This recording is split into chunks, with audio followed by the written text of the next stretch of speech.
प्रत्यय। बच्चों, उपसर्ग द्वारा शब्द रचना करना तो आप सीख ही गए हैं। अब मैं आपको प्रत्यय द्वारा शब्द रचना करना सिखाऊंगी। बच्चों, प्रत्यय उपसर्ग के ही समान कार्य करता है, पर इसे उपसर्ग की भांति शब्द के आरंभ में न लगाकर शब्द के अंत में लगाया जाता है। इसे समझने के लिए चलिए कुछ चित्रों और वाक्यों को देखते हैं। यह मेरे चाचा जी हैं और यह मेरा चचेरा भाई निहाल है।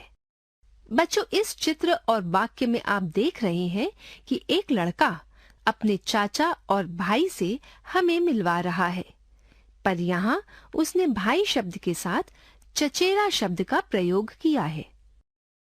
चचेरा का अर्थ होता है चाचा का बेटा। क्या आप जानते हैं कि चाचा शब्द से चचेरा शब्द कैसे बना? मैं बताती हूँ।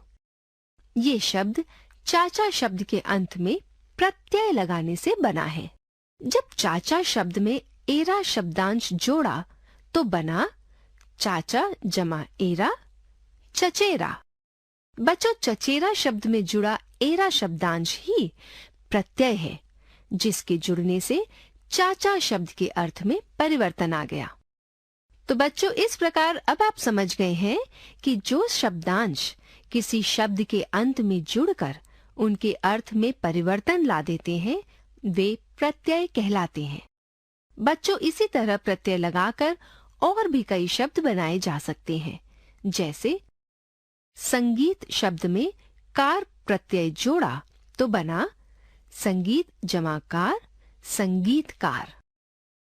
इसी प्रकार चौड़ा शब्द में आई प्रत्यय जोड़ा तो बना चौड़ा जमा आई चौड़ाई। समाज शब्द में इक प्रत्यय जोड़ा तो बना समाज जमा इक सामाजिक। क्यों बच्चों, है ना आसान प्रत्यय द्वारा शब्द बनाना? पर यहाँ एक बात ध्यान रखने योग्य है कि प्रत्ययों का कोई अर्थ नहीं होता। इन्हें अन्य शब्दों के साथ जोड़कर नए शब्द बनाए जाते हैं। चलिए अब प्रत्यय के भेदों के बारे में जानते हैं। प्रत्यय का पहला भेद है कृत प्रत्यय। बच्चों, कृत प्रत्यय वे शब्दांश होते हैं जो क्रिया या किसी धातु के पीछे लगकर संज्ञा और विशेषण शब्दों की रचना करते हैं तथा इस प्रकार बनने वाले शब्दों को कृदंत कहते हैं। जैसे छल शब्द से छलना क्रिया का पता चलता है, यानी कि छल छलना क्रिया है। इसमें आवा प्रत्यय जोड़ा तो बना छल जमा आवा छलावा। बच्चों, इस शब्द में आवा कृत प्रत्यय है क्योंकि ये क्रिया शब्द छल के साथ जोड़ा गया है तथा इस मेल से बनने वाला छलावा शब्द संज्ञा है। इसी प्रकार कृत प्रत्यय से बनने वाले और शब्द हैं। पढ़ जमा आई पढ़ाई। इसमें आई कृत प्रत्यय है जिसे पढ़ धातु के साथ जोड़ा गया है तथा पढ़ाई शब्द संज्ञा है। पढ़ जमा ती पढ़ती। इसमें ती कृत प्रत्यय है जिसे पढ़ या पढ़ना क्रिया के साथ जोड़ा गया है तथा पढ़ती शब्द संज्ञा है। अड़ जमा इयल अड़ियल। इसमें इयल कृत प्रत्यय है जिसे अड़ धातु के साथ जोड़ा गया है और अड़ियल शब्द विशेषण है।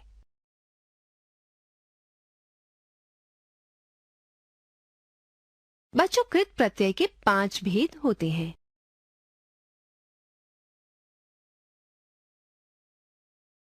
कर्तृवाचक कृत प्रत्यय, कर्मवाचक कृत प्रत्यय, करणवाचक कृत प्रत्यय, भाववाचक कृत प्रत्यय तथा क्रियावाचक कृत प्रत्यय। आइए अब हम इन्हें समझते हैं। कर्तृवाचक कृत प्रत्यय। जब मूल धातु में कृत प्रत्यय जोड़ते हैं तो उससे निर्मित शब्द कर्ता या विशेषण बनते हैं। जैसे चल मूल धातु में अक कृत प्रत्यय जोड़ा तो शब्द बना चालक।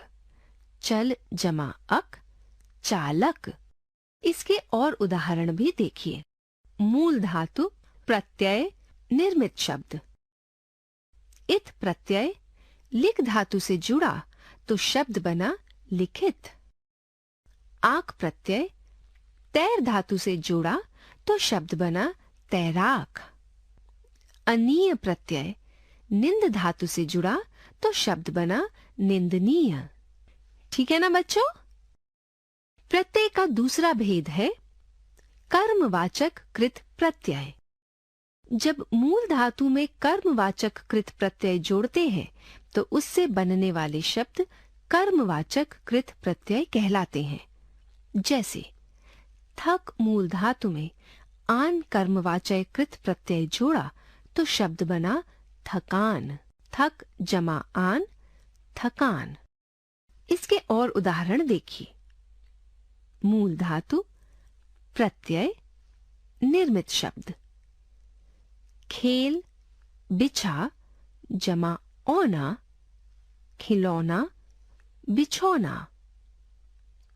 पाल खा गा जमा प्रत्यय ना। पालना खाना गाना। ओढ़ चल जमा नी ओढ़नी चलनी। समझ गए बच्चों? अब तीसरा भेद है करणवाचक कृत प्रत्यय। जब मूल धातु में करणवाचक कृत प्रत्यय जोड़ते हैं तो उससे निर्मित शब्द करणवाचक संज्ञाएं कहलाती हैं। जैसे मथ धातु में आनी करणवाचक कृत प्रत्यय जोड़ने से शब्द बना मथानी। मथ जमा आनी मथानी। भाववाचक कृत प्रत्यय।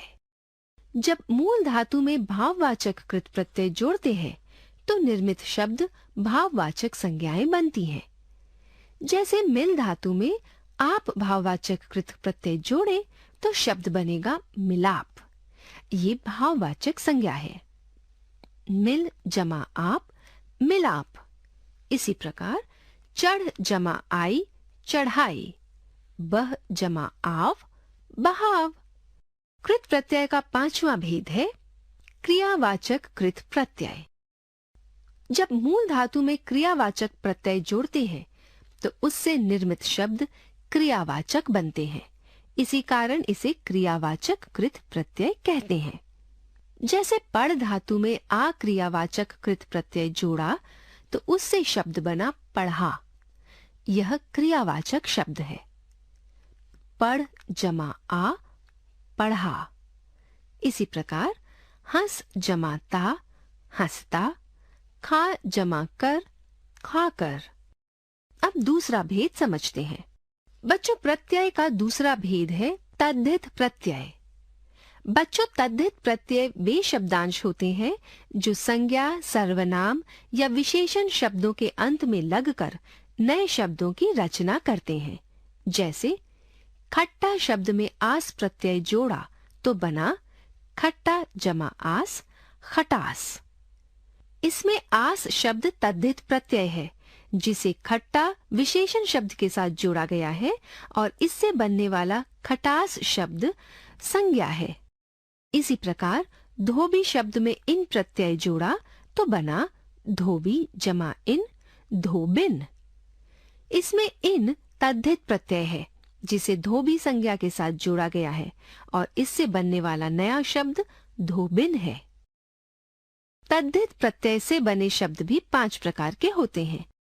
भाववाचक संज्ञाएं, ऊनवाचक या लघुतावाचक संज्ञाएं, संबंधवाचक संज्ञाएं, कर्तृवाचक संज्ञाएं तथा विशेषण शब्द। बच्चों प्रत्येक के विषय में पढ़ते हैं और समझते हैं। भाववाचक या लघुतावाचक तद्धित प्रत्यय कुछ इस प्रकार हैं। मूल शब्द, प्रत्यय, निर्मित शब्द। अच्छा बुरा, प्रत्यय आई, अच्छाई बुराई। पूजा मोटा बूढ़ा, प्रत्यय आपा, पुजापा मोटापा बुढ़ापा। खट्टा मीठा, प्रत्यय आस, खटास मिठास। गरम कड़वा चिकना, प्रत्यय आहट, गरमाहट कड़वाहट चिकनाहट। ऊनवाचक या लघुवाचक तद्धित प्रत्यय इस प्रकार हैं। मूल शब्द, प्रत्यय, निर्मित शब्द। लोटा, डिब्बा, खाट, प्रत्यय इया। लुटिया, डिबिया, खटिया। नद, नाला, थाल, पहाड़, प्रत्यय ई। नदी, नाली, थाली, पहाड़ी। खाट, सांप, प्रत्यय ओला, खटोला, सपोला। कोठा, छाता, प्रत्यय री, कोठरी, छतरी। संबंधवाचक तद्धित प्रत्यय कुछ इस प्रकार हैं। मूल शब्द, प्रत्यय, निर्मित शब्द। ससुर, प्रत्यय आल, ससुराल। नाना या नानी, प्रत्यय हाल, ननिहाल। आत्म, प्रत्यय ज या जा, आत्मज, आत्मजा। चाचा, मामा, फूफा, मौसा, जमा एरा। चचेरा, ममेरा, फुफेरा, मौसेरा। कर्तृवाचक संज्ञा बनाने वाले प्रत्यय। मूल शब्द, प्रत्यय, निर्मित शब्द। लोहा, सोना, प्रत्यय आर, लुहार, सुनार। मुख, दुख, रसोई, प्रत्यय इया। मुखिया, दुखिया, रसोइया। सुख, दुख, शास्त्र, धन, जमा ई। सुखी, दुखी, शास्त्री, धनी। विशेषण बनाने वाले तद्धित प्रत्यय। भूख, प्यास, प्यार, प्रत्यय आ। भूखा, प्यासा, प्यारा। दया, कृपा, झगड़ा, प्रत्यय आलू। दयालु, कृपालु, झगड़ालू। दिन, मास, धर्म, प्रत्यय इक। दैनिक, मासिक, धार्मिक।